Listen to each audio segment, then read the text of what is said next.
Boa noite, pessoal. Bem-vindo ao canal da Cidadania, canal CSS News e Sabino Advocacia. Hoje, notadamente, dia 10 de julho de 2023, no início da primeira vigília, já visto o relógio está em torno de 6 horas da noite, iremos partir do Brasil em direção a Portugal. É exatamente isso que vocês estão a me ouvir, para buscarmos resposta e explicação para a notícia que, desde o dia 4 de julho, o Conselho Federal da Ordem dos Advogados do Brasil vem anunciando no sentido de a Ordem dos Advogados de Portugal, ou seja, a OEP, a nossa aqui é OAB e lá é OAP, Ordem dos Advogados Portugueses, em que pese ter suspenso o acordo de cooperação internacional que vigia desde idos de 2015, quando fora literalmente instituído pelo Congresso português, ou por que não dizer regulamentado e até mesmo criado o Estatuto da Ordem dos Advogados Português. E desde o último dia 4 de julho, o Conselho Federal da OAB brasileiro vem comunicando que fora literalmente surpreendida com a notícia de que o Conselho português havia suspendido o convênio de cooperação que vigorava desde idos de 2015, que é exatamente o período em que o Congresso português instituíra ou formalizara o Estatuto dos Advogados Portugueses. Razão pela qual, no presente momento, resolvi compartilhar com os senhores, colegas advogados, alunos de direito, estagiários e demais operadores de direito, por que não dizer aqueles que dependem odiernamente ou atualmente de nosso serviço, que é a população, hoje composta por expressivos 203 milhões de brasileiros. Razão pela qual eu escolhi o tema para compartilhar de forma humilde com vocês e sem nenhuma pretensão de esgotar a matéria, a saber, por que a OAP, que é a Ordem dos Advogados de Portugal, suspenderam de forma unilateral o acordo de mútua cooperação que vinha, ou que estava em vigor desde idos de 2015, que fora exatamente o período em que o Congresso português aprovara o Estatuto dos Advogados de Portugal.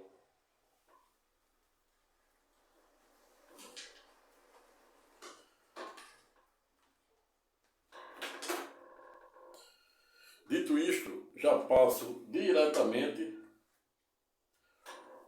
para o pano de fundo ou de mérito da presente temática. E antes mesmo de iniciarmos o mérito ou o pano de fundo do mesmo,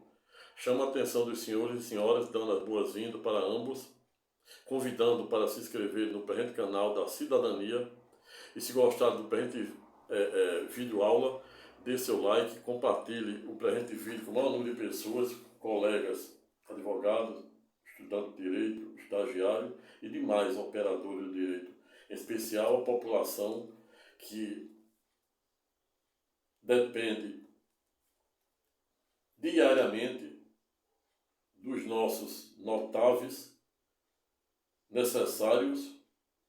e importantíssimos serviços advocatícios para defender os mais diversos e complexos direitos inerentes ao devido exercício da cidadania. Razão pela qual já inicio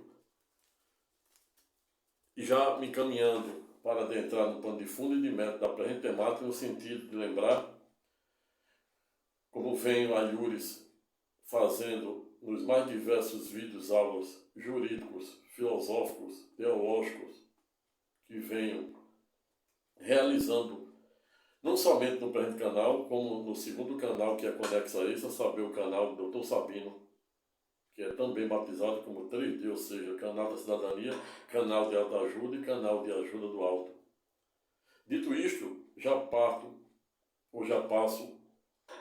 para a primeira parte de nosso estudo, que é a parte introdutória, no sentido de fazer uma breve contextualização, e por que não dizer introdução, apenas para melhor ilustrar e delimitar os contornos e alcances da presente temática, no sentido de dizer ou informar, contudo, no ponto, que diversamente do Brasil, que hoje, segundo o censo, o último censo do IBGE de 2023, registra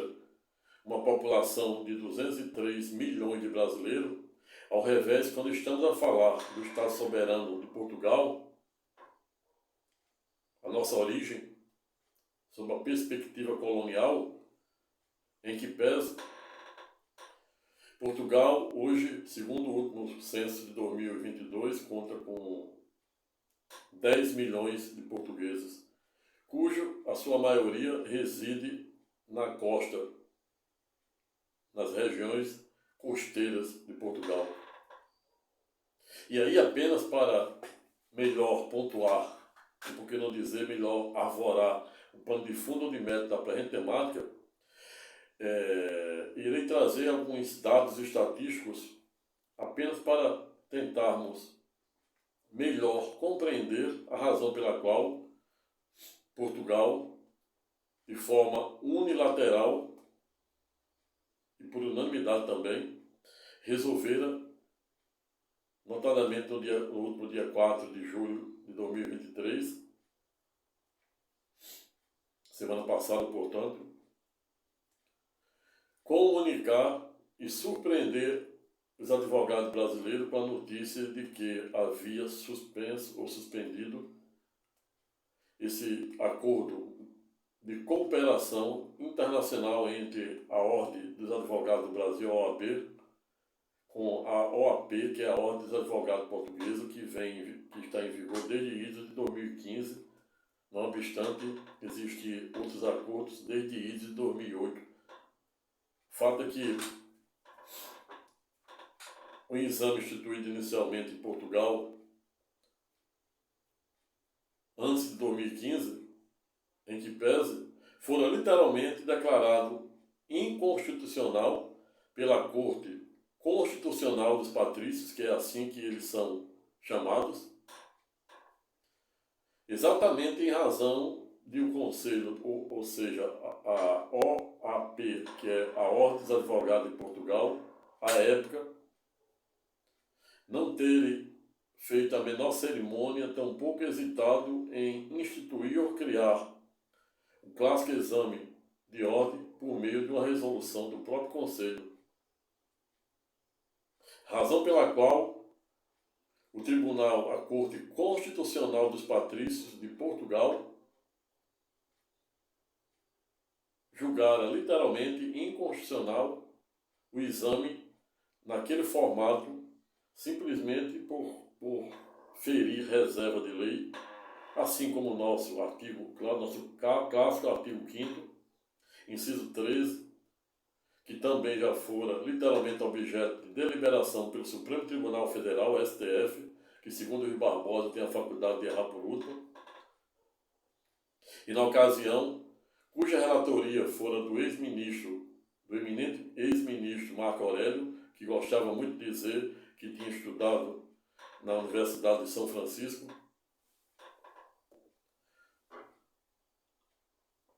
notadamente em 2011, fora declarado constitucional por unanimidade dos 9 ministros que estavam presentes naquele julgamento. Ou seja, 2011, expressivo 14 anos. 14 anos. O fato é que o exame, no modelo anterior ao aprovado em início de 2015, em Portugal, por meio da Lei 145 de 2015,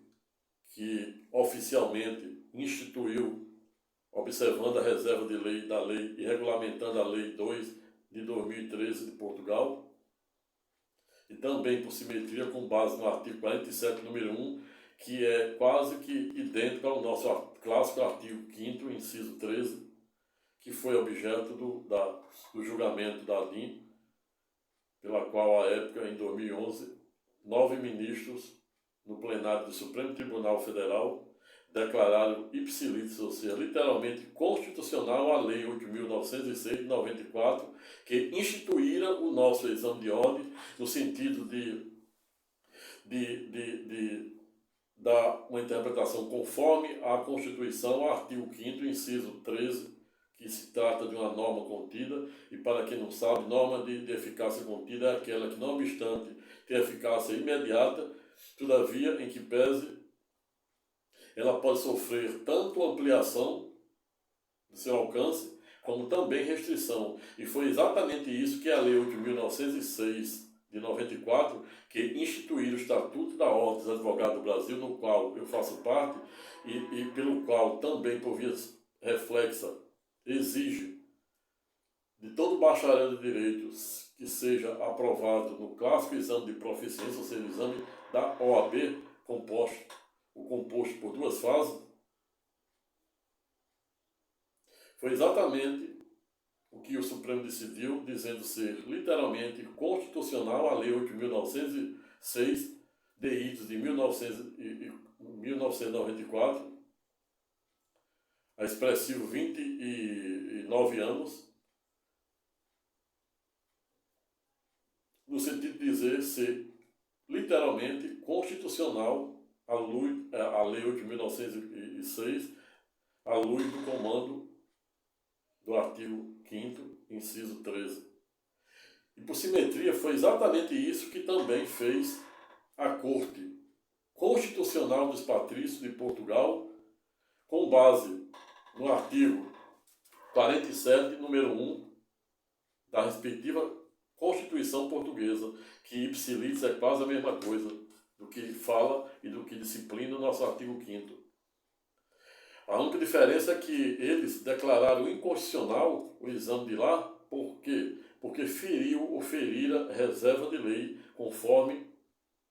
o próprio artigo 47, número 1, da Carta da República Portuguesa. Ao revés, quando o Supremo Tribunal Federal, em idos de 2011,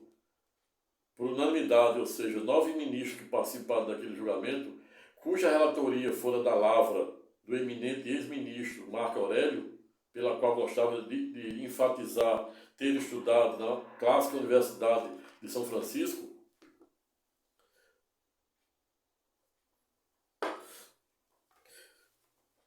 fizeram declararam exatamente constitucional a Lei 8.906 de 94, por entender que a lei apenas estava disciplinando ou restringindo o comando do artigo 5º, inciso 13, que se trata de uma norma de eficácia contida, e, portanto, não havia o que se falar de inconstitucionalidade, ato contínuo declarando ipsilítis, ou seja, literalmente constitucional exame de ordem. Razão pela qual, hoje, para ser advogado na acepção jurídica do termo, poder exercer plenamente a profissão de advogado, em que pese todo bacharel da República Federal, formado na República Federativa do Brasil, em que pese, deve preceder da devida e legítima aprovação no clássico exame de ordem. Fato que somente ocorreu legalmente em Portugal em início de 2015, por meio da Lei 145 de 2015, que instituiu, observando a reserva de lei, o clássico exame de ordem de Portugal. Dito isto, e feito essas breves considerações de estilo, continuo no sentido de fazer uma breve comparação dos modelos acadêmicos, por que não dizer curriculares, dos cursos de direito ministrado no Brasil, à luz dos cursos de direito ministrado, notadamente em Portugal, apenas para delimitarmos com tons de alcance e ver se, em tese, de alguma forma, Portugal, a OAP, que é a Ordem dos Advogados de Portugal, tem alguma razão quando suspende ou rompe de forma unilateral, por unanimidade de seus membros,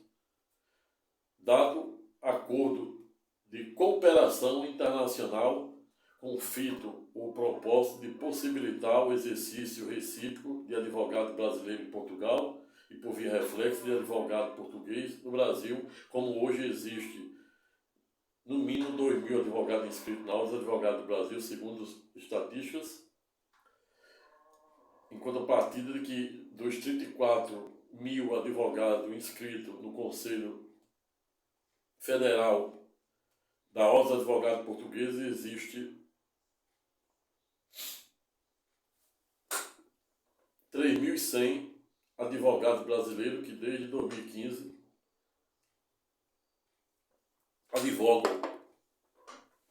em Portugal e também podendo, por simetria,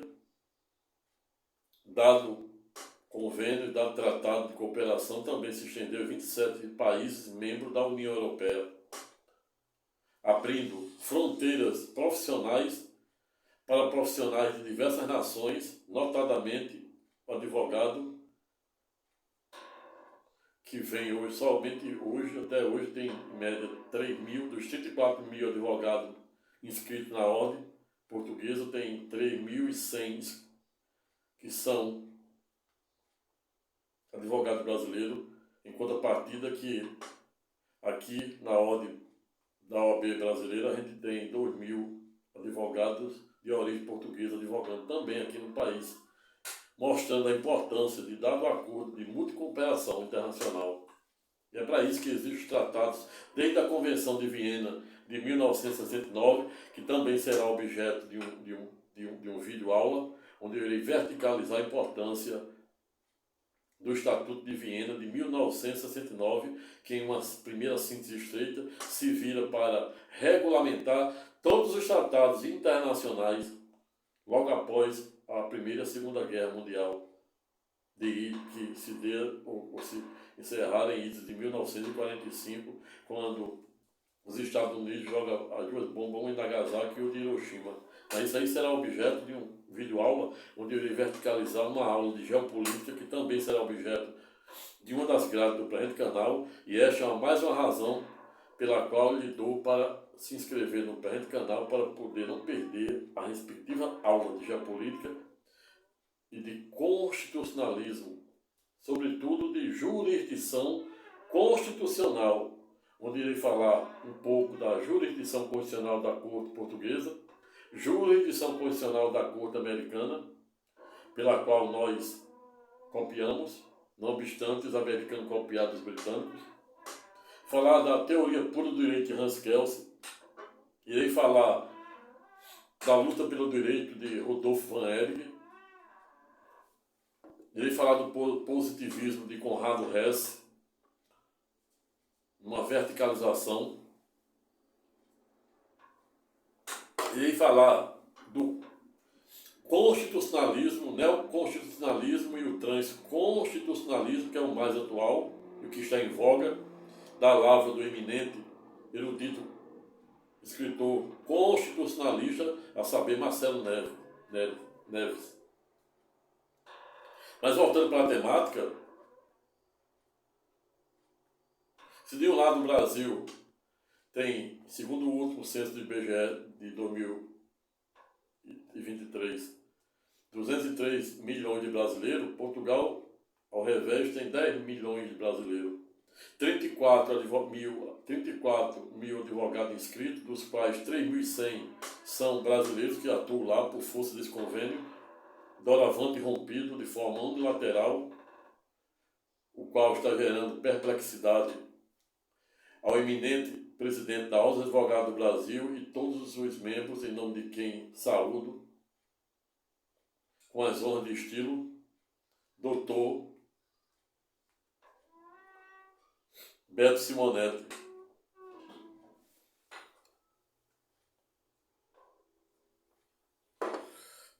Vejo, portanto, que os números saltam aos olhos, ou seja, apenas para ter ideia, devemos observar que o modelo acadêmico dos cursos de Direito de Portugal, apenas para ter noção se Portugal tem razão ou não, a ordem portuguesa tem razão ou não em discriminar o nosso currículo brasileiro, porque uma das razões em que eles alegam é que realmente os cursos feitos,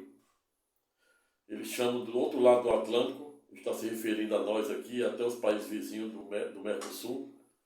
não tem a mesma, em tese, não teria a mesma qualidade dos cursos ministrados por ele lá,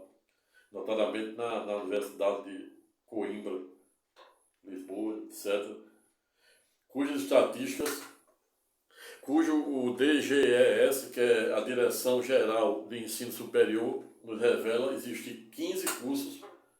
que ofertando curso de Direito em Portugal. Em contrapartida, no Brasil nós temos hoje 1.755 instituições de ensino superior ofertando o curso de Direito pelas mais diversas plataformas, EAD, até pelo EAD. E isso também é outra inquietação e preocupação dos portugueses na qualidade dos cursos, a ponto de dizer que vem recebendo muitas reclamações dos péssimos serviços prestados por advogados brasileiros. E quando viajamos no julgamento de ISO de 2011, que o Supremo Tribunal Federal declarara ipsilícito, ou seja, literalmente constitucional, a Lei 8.906 de 94, ou seja, a lei que institui o nosso Estatuto da OAB e que obriga o advogado doravante a se submeter ao clássico exame de ordem para poder exercer a profissão de advogado, quando o Supremo, em ISO de 2011, apreciara ou deliberara acerca do pano de fundo ou de mérito da respectiva ação de inconstitucionalidade, pela qual declarou constitucional, eles mencionaram em optem dictis, ou seja, no fundamento da decisão, notadamente na pessoa do relator Sua Excelência, o ex-ministro Marco Aurélio, existia em torno de 1.100 cursos naquela época, ou seja, há notadamente 14 anos, existia 1.100, segundo Marco Aurélio, relatório contido em um dos fundamentos do respectivo julgamento. Nesses 14 anos, hoje, de 1.100 pulou para 1.755 o número de cursos jurídicos que oferta curso de Direito no Brasil. Mas se você fizer uma métrica, fizer uma estatística, fizer uns cálculos aritméticos, ou geométricos, uma PGA, progressão geométrica, uma PG, uma progressão geométrica, uma progressão aritmétrica, você vai concluir e chegar à patente conclusão e constatação de que, se aplicar o princípio da razoabilidade, da proporcionalidade, em tese, Portugal tem quase que na mesma proporção de advogado que o Brasil tem, não obstante ele só teve 15 universidades ofertando curso de Direito lá, e aqui a gente tem 1.755, mas quando a gente aplica isso na métrica de uma população expressiva de 203 milhões de brasileiros, enquanto a partida de apenas 10 milhões, a gente vê que não existe muita desproporção. Outro fato que chama muita atenção, para melhor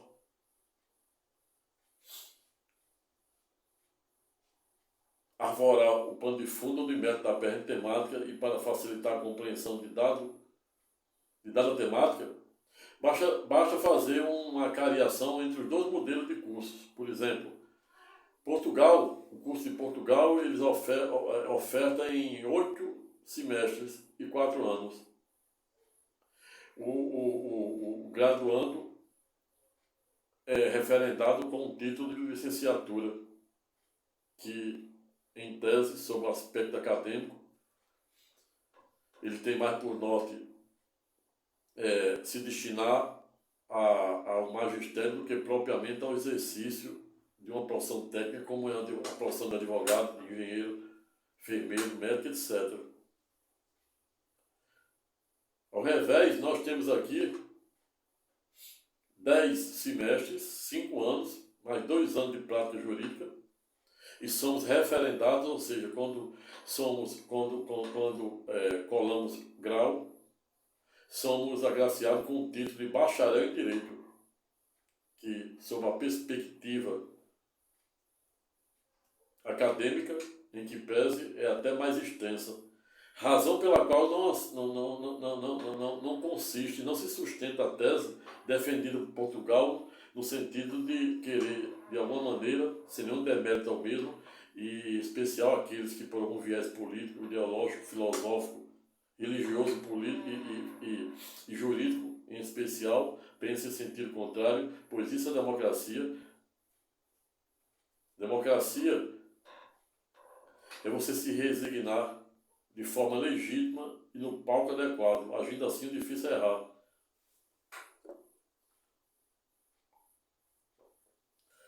Vejo, portanto, que se observarmos em uma primeira síntese estreita o modelo da grade curricular do curso de Direito Português à luz do nosso, a gente vai observar que o nosso não fica atrás, em nenhum momento não perde, não deixa a desejar em nenhum momento. É pelo contrário.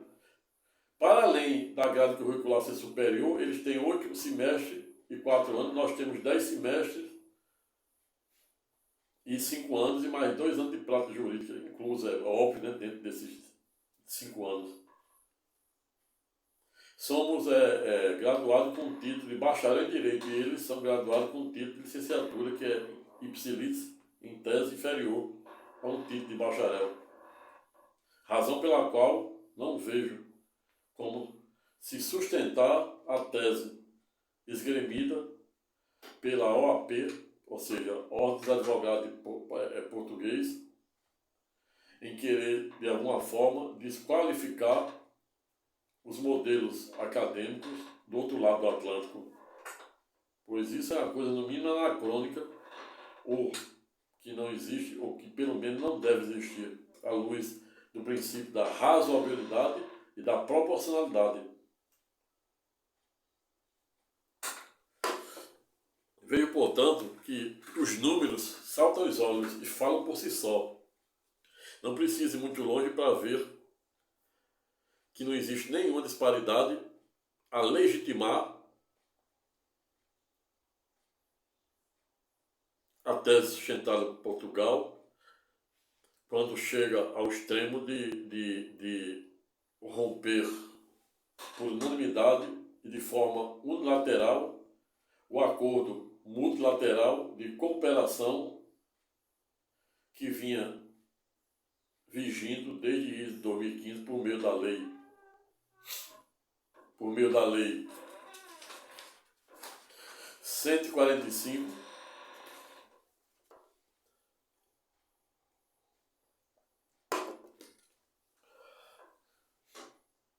no sentido de alguma forma tentar suprimir,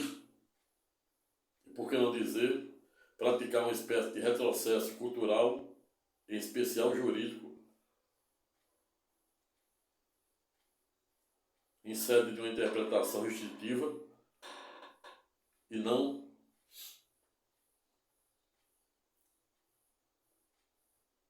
extensiva, quando, dada medida supressora de caráter eminentemente unilateral, acaba, para além de suprimir o devido exercício dos eminentes colegas advogados que atuam na ordem de 3.100 em Portugal, assim como, por via reflexa, 2.000 advogados portugueses aqui no Brasil, não possam ser, literalmente, prejudicados e ter a sua prerrogativa de exercer o seu misto de advogado, conforme os postulados do clássico artigo 133 da Carta da República de 88, que por sua vez diz que o advogado é indispensável à administração da justiça, sendo inviolável pelos seus atos no exercício da profissão e na forma da lei. E não à toa fora literalmente instituída no bojo da lei de abuso de autoridade, o artigo 7º, que constitui como crime violar prerrogativas e direitos do advogado. Está lá, na lei de abuso de autoridade, artigo 7º, para referendar ainda mais e reafirmar ainda mais que o advogado, sem nenhum demérito a nenhuma outra profissão, nem que pese, é o único profissional liberal que tem assento constitucional, notadamente no artigo 133, que diz que o advogado é indispensável à administração da justiça. Razão pela qual reafirmo e convido todos os colegas, eminentes colegas advogados, para fazer o mesmo, para nunca deixar que nenhum operador de direito, sem nenhum demérito a nenhum deles, seja juiz, promotor, suprima esse sagrado direito de índole constitucional, pois a vontade vem lá da Assembleia Nacional Constituinte, que aprovara a atual Carta da República de 1988, que alguns chamam, Marco Aurélio chamava de Carta Política, Carta da República, outros chamam de Carta Política, e assim sucessivamente.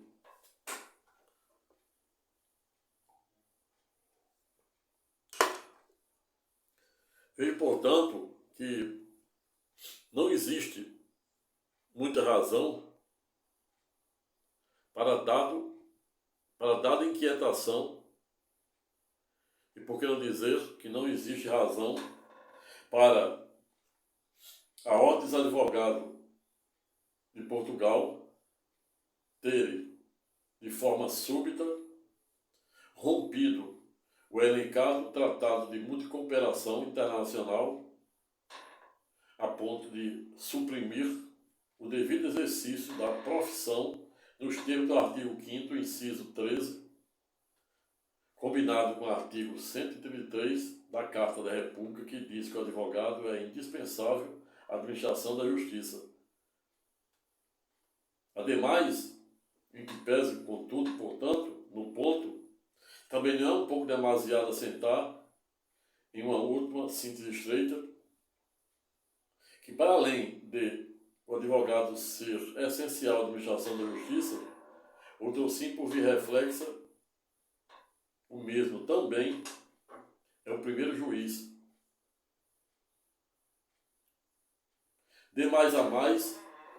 também não é nem um pouco demasiado assentar em uma última síntese estreita que não é universidade A, B, C e D que faz o bom advogado, que faz o bom profissional, e sim o devido exercício e a devida conjugação do verbo estudar, pesquisar e se estender. Razão pela qual existe diferença entre ser aluno e ser estudante. Ser aluno basta estar matriculado em qualquer escola do jardim até a universidade. E ser estudante é colocar em prática o devido exercício do verbo estudar, pesquisar e se estender.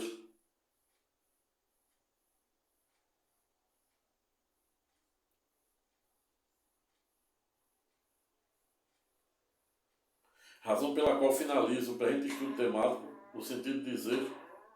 que não é o modelo de universidade, não é a qualidade, não é o tipo de universidade A, B, C e D que vai ser necessariamente decisivo para que um aluno de direito seja um bom advogado, um advogado pronto, um advogado ético, um advogado eficiente, um advogado diligente, na acepção jurídica do termo, e sim a sua conduta ética e moral, como eu, em quase 15 anos de advocacia, venho pautando a minha, com base no princípio da legalidade, impessoalidade. Impessoalidade nem tanto, porque o advogado, né, ele tem que ser parcial com o seu cliente, senão ele não consegue defender o seu cliente. Quem deve ser imparcial, conforme a cabeça do artigo 37, é juiz, promotor e qualquer agente público. Mas o advogado, e quando fala advogado particular, pois os advogados, e também por via reflexo, até os advogados públicos, eles têm que ser parcial com o cliente que ele defende. Se ele é procurador federal, procurador da Fazenda Nacional, se ele é procurador do Banco Central, se ele é advogado da União, ele tem que defender a União. Ele é procurador federal, ele tem que defender legitimamente as diversas autarquias federais, como o IBAMA, Universidades Federais, INSS e etc., sem, contudo, perpetrar nenhum tipo de litigância de má-fé, pois ao longo de quase 15 anos de advocacia, onde vim atuando notadamente na Justiça Federal, tive a ímpar oportunidade de dividir a banca com esses fantásticos, eruditos e eminentes procuradores federais, advogado da União, advogado do Banco Central, e nunca quebrei o decoro, assim como eles também. Sempre houve uma urbanidade entre ambos. Nunca quebrei o decoro, assim como nenhum procurador federal, por via reflexa, também nunca, repito-se, nunca quebraram o decoro, tampouco perpetraram litigância de má-fé em sede dos diversos processos em que tive a honra de atuar junto dos respectivos procuradores, na qual os tenho na minha mais alta conta, pois sempre os tratei com a devida urbanidade e, por via reflexa, também fui agraciado pelos mesmos com a mesma urbanidade, razão pela qual finalizo o presente estudo temático no sentido de dizer que quem faz o bom advogado não é necessariamente universidade A, B, C ou D. Obrigado, pessoal. Espero que vocês tenham gostado do presente e singelo artigo jurídico. Continuo convidando que se inscrevam no presente canal, compartilhe com o maior número de pessoas, dê seu like e, se sentir à vontade, faça seu comentário de forma educada, respeitosa e elegante. Até a próxima. Fique com Deus.